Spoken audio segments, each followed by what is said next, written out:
Good morning. Welcome, everyone. This is last day, day 3. Hope everyone feels good this morning. We are opening up our panel today by talking about MiCA. And I have 4 fabulous panelists with me today to talk about MiCA, what it got right, the takeaways, what's missing, maybe what else we can learn from it.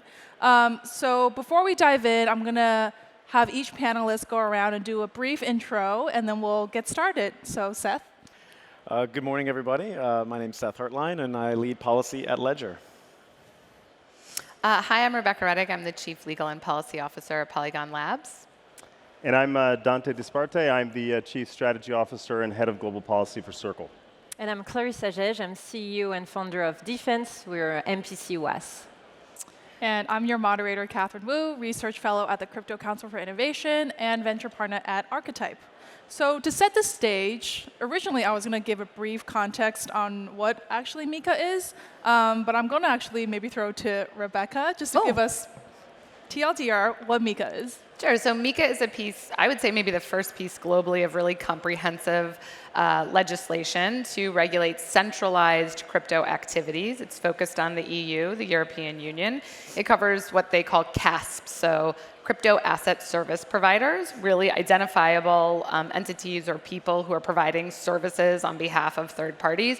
So things like exchanges, custody, OTC desks. It also covers the issuance of tokens and stablecoins in particular. And it breaks out 3 different types of crypto assets as well: e-money tokens, asset reference tokens, and sort of the everything else category.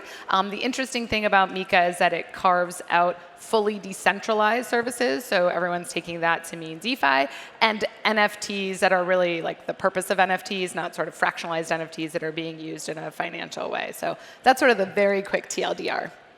Okay, so obviously has a lot of significance, and there's been a lot of discussion since it passed earlier this year. What do we think, and I'm going to go around maybe starting with Seth, Dante, Clarice, and then back to Rebecca. What do you think is critically missing in the discourse when people talk about MiCA?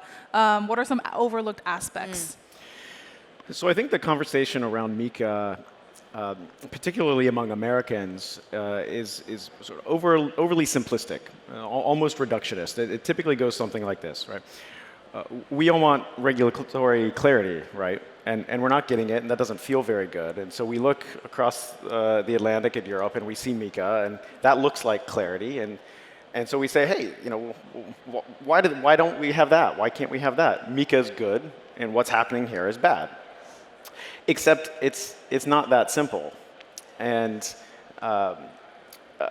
you know, I think it's not that that's necessarily wrong. It's just incomplete, right? So it's incomplete both in terms of what's happening here and what's happening there, because it's not just about MiCA. MiCA is one component of the regulation of digital assets in the EU, and actually in totality a very small component of it. So MiCA itself is a couple hundred pages. And right now, the European supervisory agencies, the European Banking Authority, European Securities Markets Authority, are drafting what's called the Level 2 text, which is the equivalent of regulatory rulemaking. That'll add another couple hundred pages. Before, EU officials started calling for MiCA 2 before MiCA 1 was even finished. And MiCA 2 will have a Level 2, and so there's another 500 or 600 pages. And so just MiCA by itself, when it's all said and done, will be well over 1,000 pages long. And that's just MiCA. And then there's this constellation of other regulations of digital assets in Europe sort of built around MiCA, things like the transfer of funds regulation, anti-money laundering regulation, DAC 8, which is a tax regulation, the Data Act, DORA, Cyber Resilience Act, retail investment standards, and on and on and on. And those are all Level 1s, which will have Level 2s. And so very quickly we get to a place where the cumulative weight of all of this regulation in Europe is already well into the thousands of pages and shows no sign of slowing down. And so, you know, a lot of people say, you know, Europe was the first major market to adopt comprehensive crypto regulation. What I say is Europe was the first major market to cripple its crypto industry and forfeit its global competitiveness.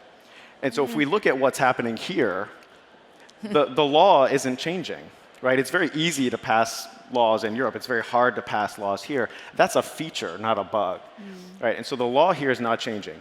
Now, it sucks, right? We all feel it. It feels like we're being persecuted, and we are. But all of that is driven by individuals, and personnel are temporary, right? Once the sort of the current crop of demagogues is swept away, the law here will not have changed, and the crypto industry in the United States will be as competitive as it ever was on the global stage. Hot takes. I love it. Wow, Keep the go heat up. Seth. Well, Dante, you're a great person to follow on to that. All right. Yep, let's hear it. I'll try to follow that. So, number one, Circle, we care about the outcomes on both sides of the Atlantic.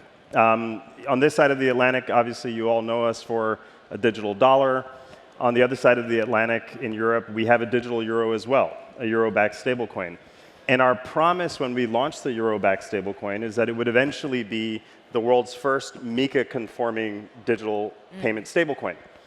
And so the time will tell. And we've selected France as our jurisdiction, our venue in Europe, not only because the French regulatory regime was the predecessor for MiCA as far as payments and other activities are concerned, but because I think the French government has sufficient political power to counterweigh the interest in Brussels. And so I'll try to answer what did MiCA get right, and then I'll tell you what I think MiCA got wrong.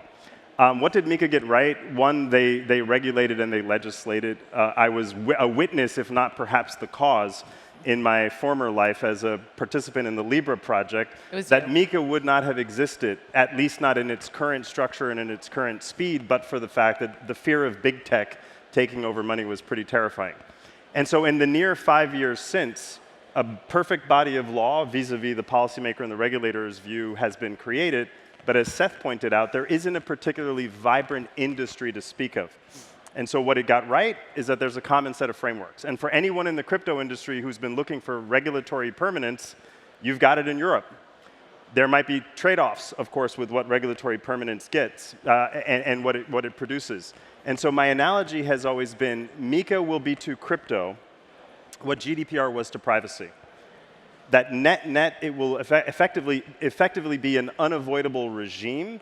Yeah. But here's what it got wrong. Number one, it's way too prescriptive. They've enshrined in law a set of rules rather than enshrining in law a set of principles. And one example, very simply, is under the MiCA regime, a payment stablecoin like USDC or a digital euro offered in Europe as a stablecoin has to keep 30% of its reserves inside the balance sheet of commercial banks, paying homage to the banking interest, but not acknowledging that the revenue model and the business model of a stablecoin doesn't have any fractionalization. So there's a lot of details, there's a lot of nuance, there's a lot of politics, and candidly, there isn't yet a lot of industry in Europe building yet. And I think that's going to be the real test of time.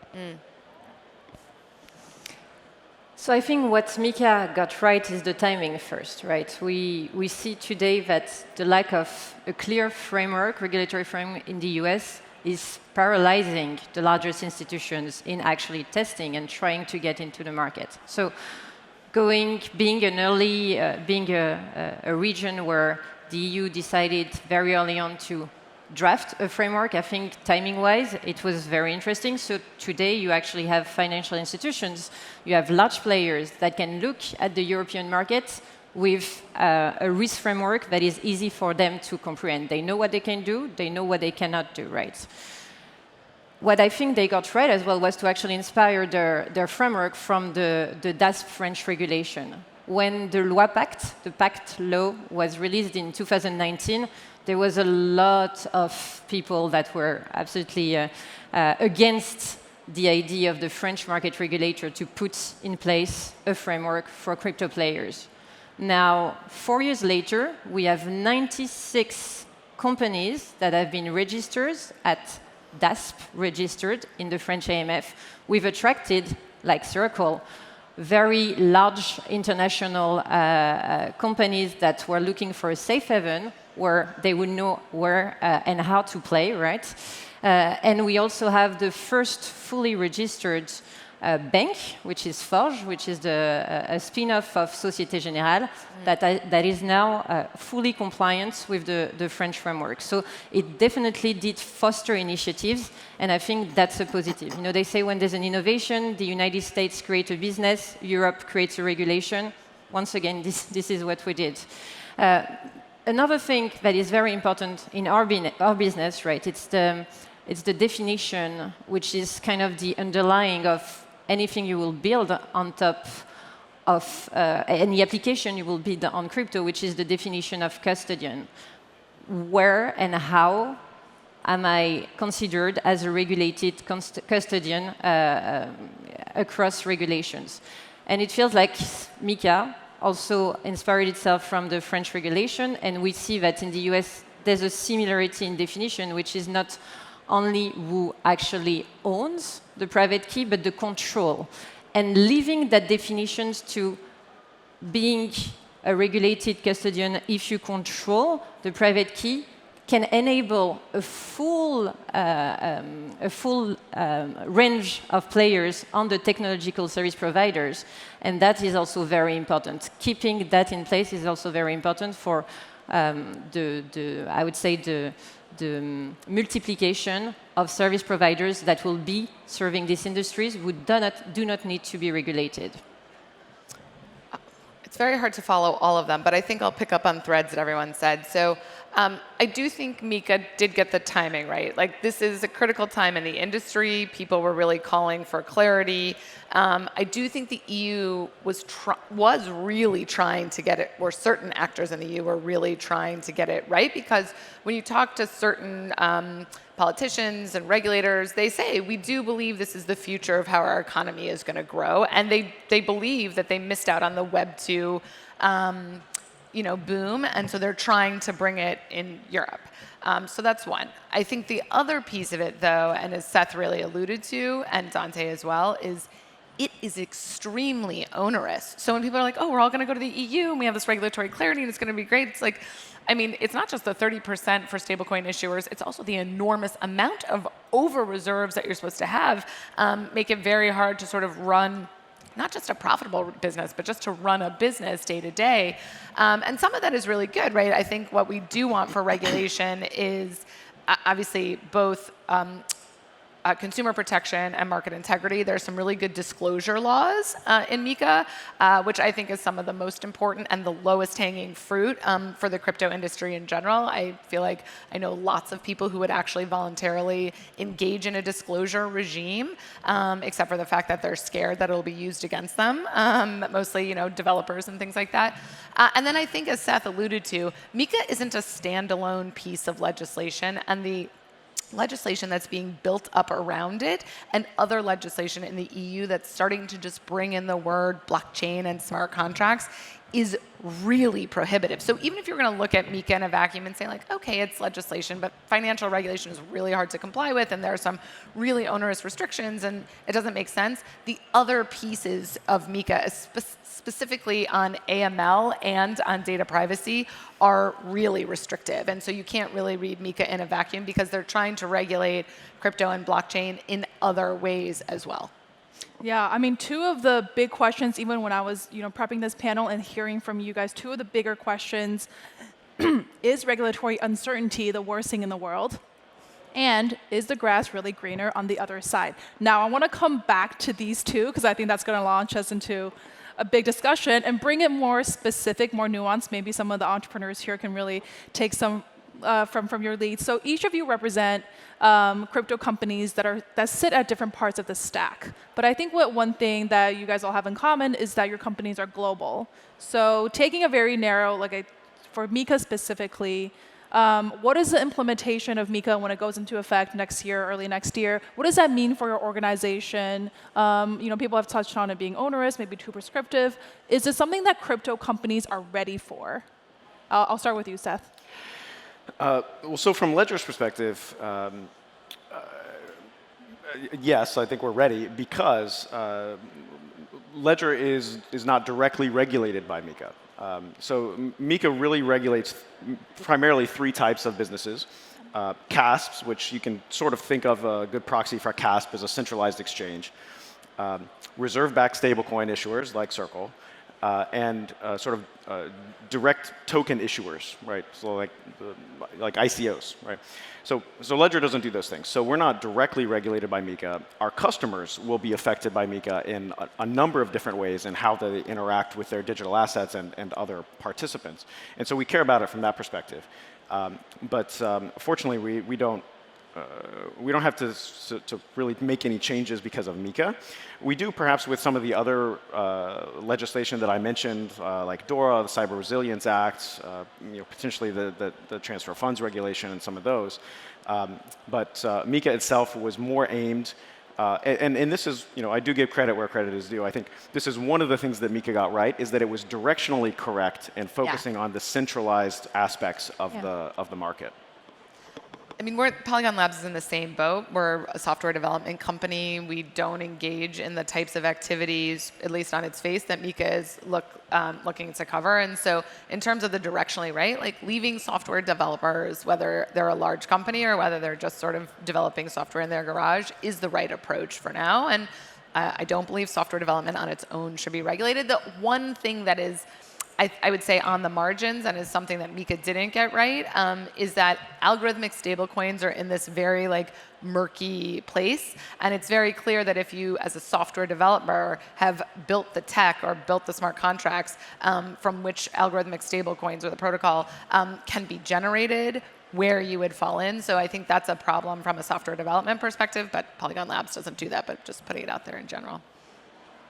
Yeah, I mean, look, from our vantage point, Rebecca hit on one of the other issues, which is the capital requirement for stablecoins is onerous, and it was still very much designed around stopping big tech and big tech ambitions in the payment space.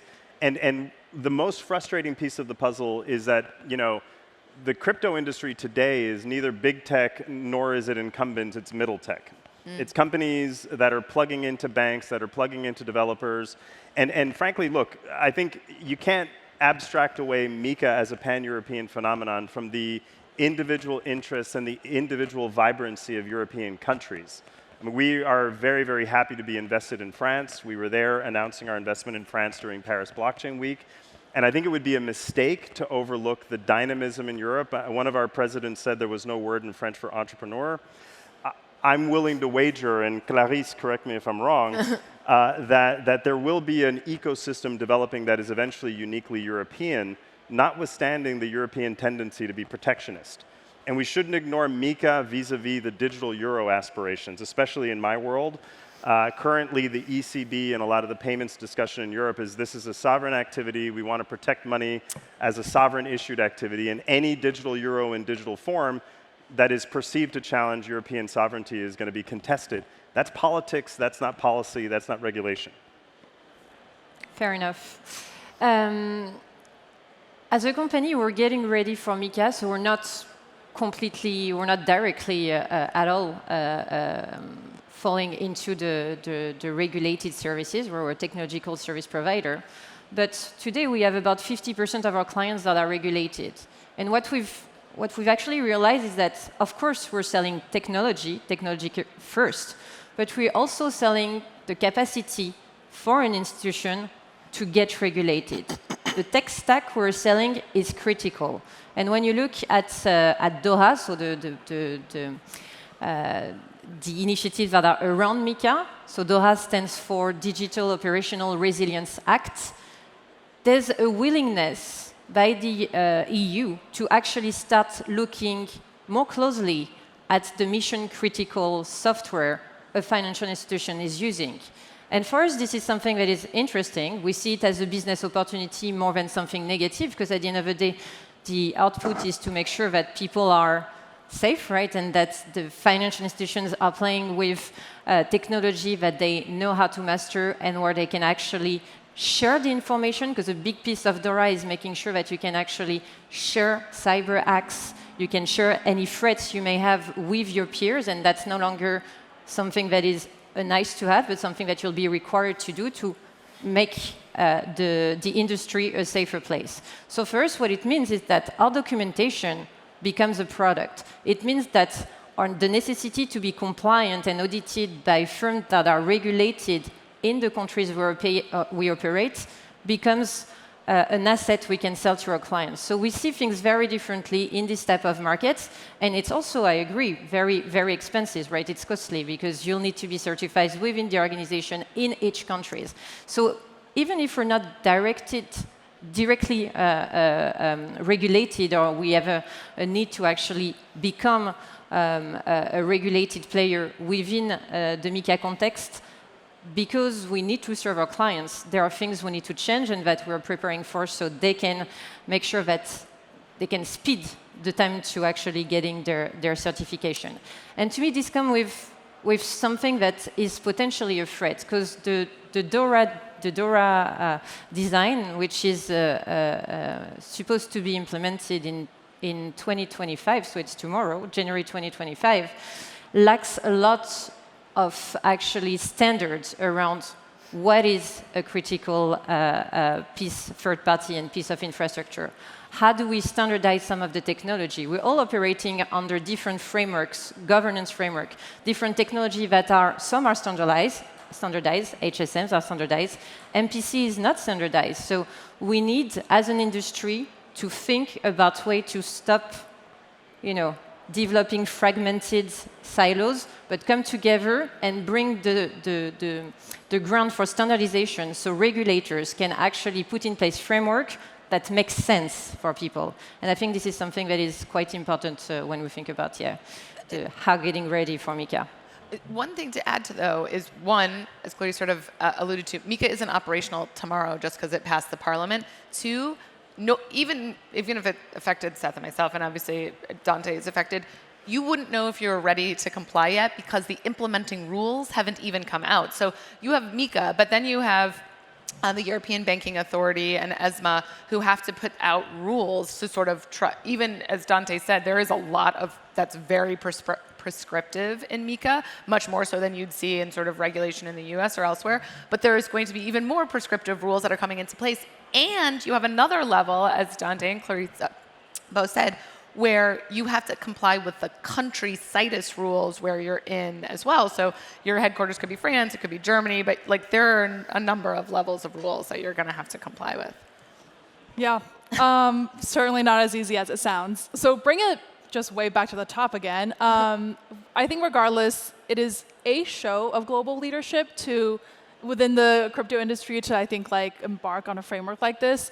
What do you think this is? Is this something, for example, you think other jurisdictions are looking at? What do you think other jurisdictions can really learn from a process like this? And then back to my earlier question, is regulatory uncertainty the worst thing in the world? I'm going to switch it up this time. I'm going to start with Clarice, Dante, Rebecca, and Seth. I'm going to take just the pure fact that we see at Defense. A year ago, the split of our customers were about 35% in Europe, 30% in the US, the rest in Middle East and Latin America. 6 months later, and after mostly the SEC initiatives, our split is 60% Europe, 50% United States. So there's a direct impact to regulatory uncertainty and how players can develop a business, right? So this is just purely factual. Now, it doesn't mean that we need regulations for the sake of regulations. We see in Asia that you have actually an ecosystem that is that is flourishing, and the regulations are clear in some countries. In Hong Kong, Japan has been also putting in place a framework that is much more favorable. Singapore is pretty much just starting, and yet you have a lot of initiatives. So I think the worst option possible is what we see today in the US, which is the lack of clear regulation, and yet to have the SEC going after players, and that creates paralysis, right? So regulations for the sake of regulations, not necessarily, and I think it's a good fact that DeFi is not regulated today in Europe. I think we still need a lot of experience from the ground to actually put in place, if we need to, a regulation around DeFi. But this uncertainty with actually pressure from the regulators makes absolutely no sense. my simple answer is, look, while on this side of the Atlantic we have a fintech constitutional crisis, I would also argue we have the most vibrant industry and the most vibrant capital markets and the most vibrant real-world activity in no small measure, because while the rule set may be imperfect, it already exists in many cases. And it's just not a federal framework that exists. And so I wouldn't trade it for anything. And I would also just say one more thing, which is, careful what type of justice or regulation you're looking for, because you might actually get it. And that's what we have in MiCA. He just answered your regulatory uncertainty question without answering it. A show of global leadership. That's hard to say. I think that's what they were attempting to do, honestly, mostly to attract people into the ecosystem to build their economy. Because as I said, they thought they missed out on Web 2, and they do think this is going to really push their economy forward, and they see a lot of promise with this, at least when you talk to some people. So I think that was certainly the attempt. I think that even when you look at the proposed legislation in the United States that's pending right now with the FIT Act, it is directionally in the same place as MiCA, but I don't think that's because of where MiCA came out. I think it's because we know how to regulate centralized players who may be touching on financial services activities, and so it should be something that we can and know how to do. But I guess that's my short answer. Is regulatory uncertainty better? I understand why people say that and why people think that, and I think people are continuing to build, even with the lack of regulatory clarity that's out there. I was just saying when I walked into somebody, and I've been saying it a lot this week, 18 months ago we were saying, like, well, we're going to need the institutions and we're going to need clear regulation, but the institutions won't come until the regulation is there. And the institutions that do not care, obviously, about the regulation. They're all coming in, they're all building, whether the head of the bank says no, publicly, no, it's no good, the banks are still building. So, I think that everyone is continuing to build. Whether that means that regulatory uncertainty is a good thing, probably not, but I certainly think it does give people breathing room to continue to innovate for a while we're getting it right. So I think MiCA definitely was an attempt by the EU to stake a leadership position. I mean, they feel very strongly, Dante previously mentioned the GDPR, that is like a big success story of regulation. That the opinions differ on that. But in fact, there was a speech from Executive Vice President of the Commission, Valdis Dombrovskis, in which he said specifically about MiCA that sort of applauding that Europe is leading in regulation. Except I would counter that if you're leading in regulation, you're losing in innovation. And the statistics bear that out, right? So if you look at the 20 largest tech companies in the world right now, 12 are American, 8 are Chinese, exactly 0 are European. And of the 19 companies launched or founded in the last 25 years that are now valued over $100 billion, again, 0 are European. And one more. So the top 100 companies by value in the world, 76 are American or Chinese, 15 are European, and that number is down from 41 in the year 2000. Right? So correlation is not causation, but as the number of large world-leading European companies declines, at the same time the amount and degree of EU regulation goes up. Right? Coincidence? I don't know. So I'm not sure that leading in regulation is the right prescription for growing an economy. And I think the result, those statistics bear out that Europe is not a competitive place to launch and scale a business, particularly a tech business. I mean, we're out of time, but I want to just say thank you so much to our panelists for bringing the heat and bringing the insight to this panel today. Certainly great for this morning. And thank you to our viewers for being here. And with that, thank you very much, everybody. Thank you. Thank you.